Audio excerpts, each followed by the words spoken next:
Have you ever had an exchange, maybe with your partner, your teenager, maybe your elder parents, or even your boss, but then you walked away feeling completely emotionally drained?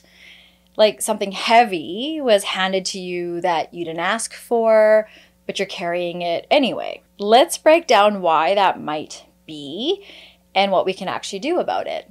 Welcome to Middle Fingers Up. I'm your host, Kieran, and this is an It's Good to Gup Shop segment for you and I. This conversation is inspired by soul sister, a best friend, a great person that is sort of working through her own stuff and about emotional honesty, emotional boundaries. And it got me thinking, and I really liked how that conversation went. And I thought, I feel like we could all use a little reminder here. So thank you, friend, for inspiring this one. So what I'd like to start with is let's just picture kind of like how I think about this. So imagine you're packing for a trip and you got the suitcase open and you're supposed to, put in your own essential items, the things that you're taking on this solo trip, except you are throwing in a little bit of your partner's frustration. Maybe you're throwing in your parents' disapproval. You're throwing in your teenager's anger towards everything about you lately. You're throwing in your boss's feedback about how you could have done your job better. You're throwing in all sorts of stuff that your friends have said, haven't said, blah, blah, blah, blah. And now you're trying to shut the suitcase up and it's packed. It's not closing. And now you're hauling this heavy ass suitcase throughout your day, throughout the airport, trying to check it in. And you're like, why am I so tired? Why am I so confused? Why am I just drained? So the drain part, sometimes I find myself saying this, and I hear some of you saying this, I'm so tired, but I didn't even really do a whole lot today. That's what it feels like when we lack emotional boundaries. We just don't show up. We absorb everything and everyone's energy in the room. We don't support, we carry the load, we take on the frustrations and the struggles and the grief and all the things that the people we love so much are going through. And for many of us South Asians, we're raised in a community that's about collective care. We're raised to not question this. We're raised to adjust. We're raised to keep the peace. We're raised to be helpful, even if it means self-abandonment. Okay, so what are emotional boundaries? So we often hear about physical boundaries, right? Like, I need space, don't touch me, I need time. We don't talk a whole lot about emotions also need boundaries too. And they're just the harder parts of who we are to see. And I think that's why sometimes we don't understand them in the same way. They're the invisible lines between what's yours and what's not. Another way to look at this is when I used to oversee short-term and crisis intensive residential programs, I had staff who had to do a lot. They were supporting young people on a 24-hour period. So the life skills, making sure they get to bed, they eat, but also on a therapeutic level. They'd have their families coming in and they would mediate sessions. Some of the staff were doing therapy. And we talked a lot in supervision about having this invisible shield over our hearts.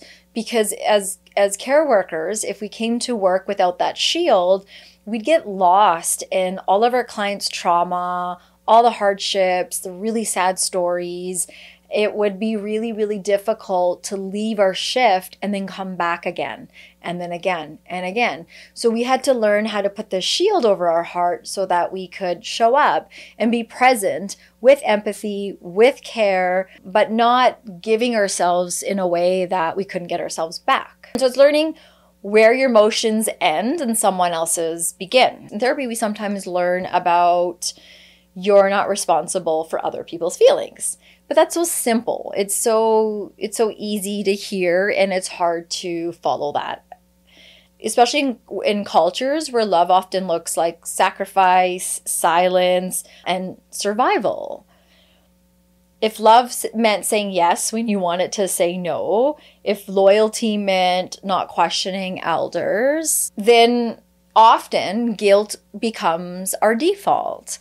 And boundaries can feel like betrayal. So here we can talk about it's not the sensitivity, it's not the care that's the problem.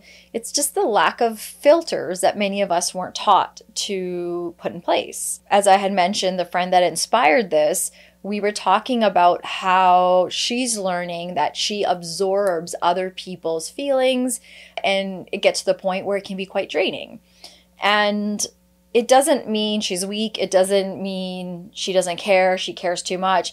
It just means that sometimes we're wired to feel so deeply, to absorb tone, emotion, and energy fast. And I think what we want to do today is that acknowledge there's a lot of you out there that are also probably agreeing this is what happens for you too. And so this absorbing, the sensitivity isn't the problem. It's the lack of putting emotional boundaries in place that can keep us from burning out. And so sometimes therapists can help us with questions like, okay, am I absorbing? So taking all of what this person before me is sharing, or am I witnessing? Is this mine to carry? Did I even agree to pack this in my suitcase? How did it all get here? These questions start to separate empathy from emotional enmeshment. Okay, so let's talk about attachment versus entanglement. So here's a question I ask myself, and maybe it'll land with you too. Am I emotionally attached or am I emotionally entangled? We can be so committed to our roles. So I'm the oldest Punjabi daughter of immigrants, and we all know that role. I automatically feel like I'm responsible for everything my siblings do, don't do, what my parents say, what they don't say. Is everybody okay? I take that on all the time. Maybe there was a time where that served us. I was asked to, but over time, no one's really asking this of me, but because I'm so accustomed to going there, that's what I've been carrying out for years. And it's a habit, it's a dynamic that I haven't been able to break. And it comes from being the good daughter. This is pressure that many of us Punjabi girls, Indian girls, South Asian girls have been taught from day one. And it's like you got to be this understanding parent. You have to be an understanding partner. You have to be a reliable friend. You have to kind of be able to do it all, and you don't accept anything back from anyone else. And I think a part of this whole being the good child, the good daughter, many of us are brought up in a way of conditional love. So we're taught about behavior-based support. So you're a good kid when you do good things. And it's not you're just a good person in general, but okay, you got an A on that test, you didn't make a mess, somebody complimented how cute you are. All these things give you, are given this pat on the head and make you the good kid. And so you're striving for these conditional ways to be accepted and loved. And so all these kinds of things play a part as we grow older, as I've grown older. And maybe some of this resonates with you. So when we are the good daughter, the reliable friend, playing these different roles, we lose the ability to say, okay, this is not mine to hold. Instead, we attach to our partner's mood. So there's codependency develops, and we start to take responsibility for them. If our partner calls us frustrated about their day at work, we feel like that's ours to own, we have to fix, and now we're in a bad mood. If our child's having a tantrum, a bad moment, emotionally we attach to that and we're stressed and having a bad moment. And if our parents disapprove of something that we're doing, especially as adults, we make it proof then that we failed. And our job titles end up being something that we treat as our identity. When something goes wrong, it's not just disappointment, it's like shame, it's guilt, it's the worst thing possible. So when our boundaries are blurry, then everything starts to feel personal. And I think this is why we walk away drained, because we are taking everything said personally, everything done to us. We're centering ourselves in other people's hurt, other people's hard day, and this is how we walk away so drained. We're not necessarily doing this intentionally, but that's often what happens when we don't understand how to put up emotional boundaries. Sometimes therapists call this emotional labor. The unspoken effort the unspoken effort of not just managing your feelings, but then someone else's too. And when it becomes your default mode, you might feel compassion fatigue. So if you're the fixer of the family, you might be burning out from chronic emotional overfunctioning. There might be even resentment towards all these people you love deeply because you feel like this is your burden, your responsibility. And so as much as you want to care, what ends up happening is the opposite. You say something shitty, crappy, you feel bad for it.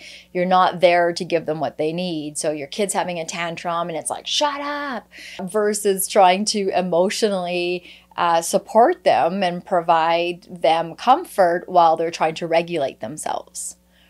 And I think that's the other thing too, is that maybe the best way to look at it is with children. So sometimes we end up protecting them with our partners and our loved ones, and we don't want them to feel these things. And we're also kind of robbing them from that, because everyone deserves to go through these feelings and feel like they can work through it. And so sometimes that's one way of looking at it, is if I keep protecting my child and saving them from these tantrums of, oh, here, have this, or you're okay, or giving them whatever they are fighting for, I'm not really helping them learn how to regulate themselves, and I'm setting themselves up in the real world. It's okay to work through the tantrum, because we have to teach at a young age how to be able to trust yourself, how to be able to work yourself through tough situations. And sometimes this translates into adulthood, where we don't know how to trust our gut, trust ourselves. And so this is also why we have this codependency with our partner, or even as adults with our parents, because their approval means, okay, I'm doing good. It's that pat on the head that we might have been used to getting when we were young. So these are not personality flaws. These are signs that our emotional boundaries are leaking, and we just need to do a little bit of that plumbing. So maybe we can think of some tools to protect our peace. So some tools could be, if we want to go back to that suitcase analogy, ways that we can start zipping up that suitcase and not packing in as much as possible. So one thing we can be doing is naming what's happening. Sometimes we abandon ourselves in the moment and don't want to go to the place that we are and acknowledge what's happening. Because if I really want to be there for my friend, I don't want to be in a moment of saying, oh, I'm centering myself around this, or I'm not being the support that I wish I was. So we have to kind of take that ego away, and we have to name what's happening. So I'm overwhelmed. I'm not overwhelmed because you shared some of your childhood trauma. I'm overwhelmed because I feel responsible for managing the emotions. I think there's a nice way to understand that. And if you can name it for yourself, you can work through it. But if you can name it with the person you're with, I think that's even beautiful, because we can work through that. I'd rather a loved one share that with me than maybe not respond to a conversation. So there's naming what's happening. You can also use grounding tools. So there's the box breathing. So it's like the 4-4-4. So you inhale for 4, you hold for 4, you exhale for 4, and then you hold for 4. And what these breathing techniques are doing is they're allowing us to balance our nervous system, giving us a moment from going from the back of the brain, which is a crisis brain. This is where we think about silly things and make poor choices, to get back up to the front of the brain, which helps us plan, make good decisions, sort of figure out what's happening in a more logistic way. So breathing can help work us through our nervous system and get ourselves grounded and present to, okay, now I can get to the next thing here. You can also use your senses to come back to the present. So what am I smelling? What am I feeling? What am I tasting? What am I hearing? What am I seeing? Those kinds of things can also help in the right now, what's happening. And then there's also creating emotional checkpoints. So am I feeling guilty or empowered when I'm walking away from this conversation?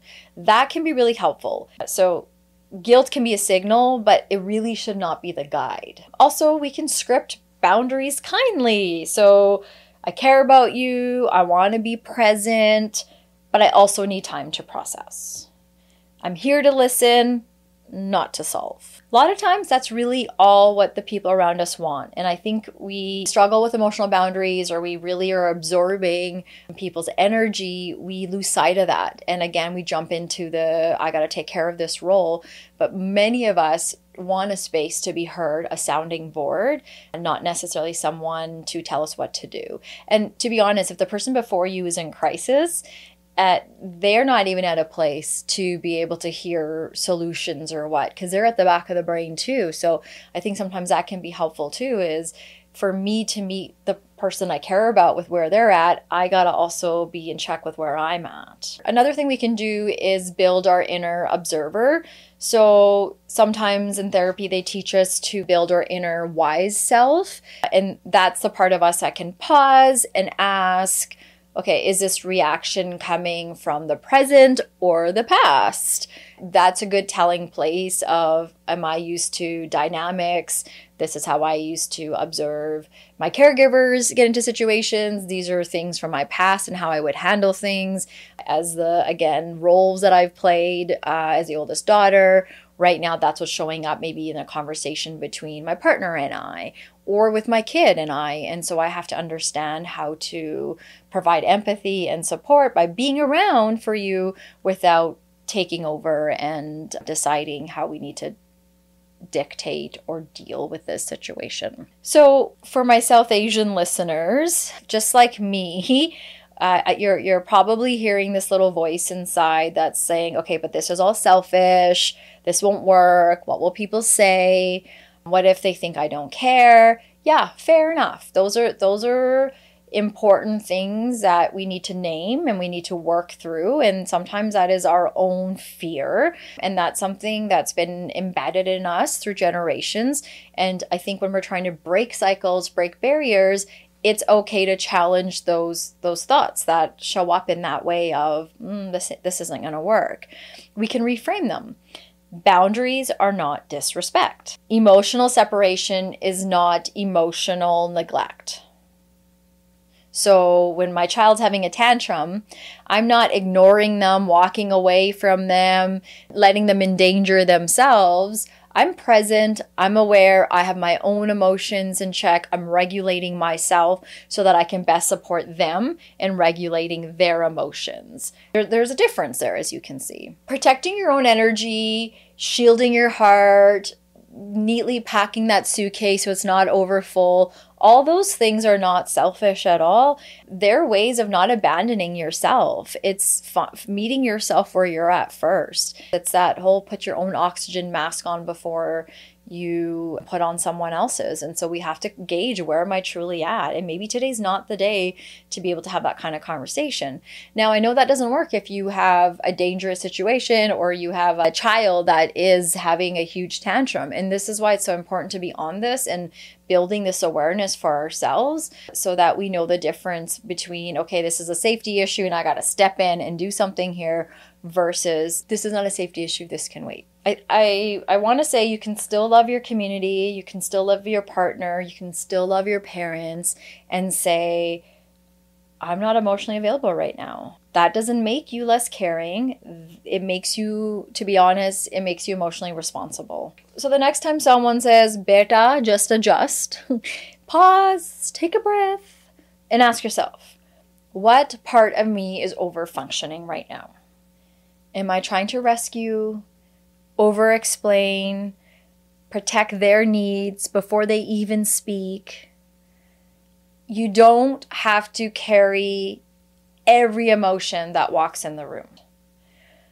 You don't have to overpack your emotional suitcase just to feel loved. You don't have to prove your worth by burning out. You're allowed to say no. You're allowed to set boundaries. You are allowed to take up space, even if that space is quiet, even if that space is still and that space is just for you. Maybe this is where I can do a middle fingers up moment. So I think I want to put my middle fingers up to that phrase many of us grew up with, beta, just adjust.